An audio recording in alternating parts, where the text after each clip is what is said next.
Hi, welcome to அtraithingal. இன்றைக்கி நம்ம என்ன பார்க்க போகிறோன்னா தனியா பவுடர் வீட்டில் எப்படி அரைச்சி எடுக்கிறதுன்னு பார்க்கலாம். அதுக்கு நம்ம கடாயில் லைட்டாக எண்ணெய் போட்டு தனியாவை நல்லா வணக்கி எடுத்துடலாம்.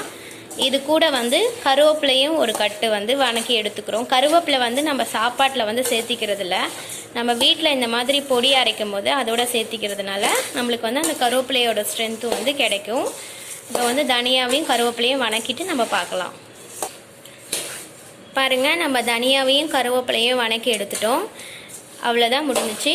இதையும் நம்ம சாம்பார் மிளகா மாதிரி தான். அதை எப்படி நம்ம நல்லா காய வச்சு எடுப்போமோ அதே மாதிரி இதையும் நல்லா காய விட்டு அந்த சூட்டோடு போய் அரைச்சிட்டு வந்துடலாம். பாருங்கள், நான் தனியாவை நல்லா வெயிலில் ஒரு நாள் ஃபுல்லாக காய வச்சு அரைச்சி கொண்டுட்டு வந்துட்டேன். இது நல்லா சூடாக இருக்குது. நம்ம இந்த சூட்டோடு க்ளோஸ் பண்ணி வைக்கக்கூடாது. இது நல்லா ஆற விட்டுட்டு தான் க்ளோஸ் பண்ணணும், இல்லைன்னா கெட்டு போயிடும். நம்ம கைப்படாமல் பார்த்துக்கணும். இது எப்படியும் எனக்கு 6 மந்த்துக்கு மேலே வரும்.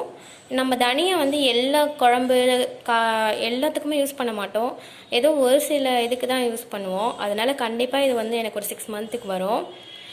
இதில் நம்ம ஒரு கட்டு கருவேப்பிலை சேர்த்திருக்கிறதுனால இன்னும் நான் ஹெல்தி தான். ஏன்னா நம்ம கருவேப்பிலையை பொதுவாக எல்லா டிஷ்லேருந்தும் எடுத்து வச்சுட்டு தான் சாப்பிடுவோம்.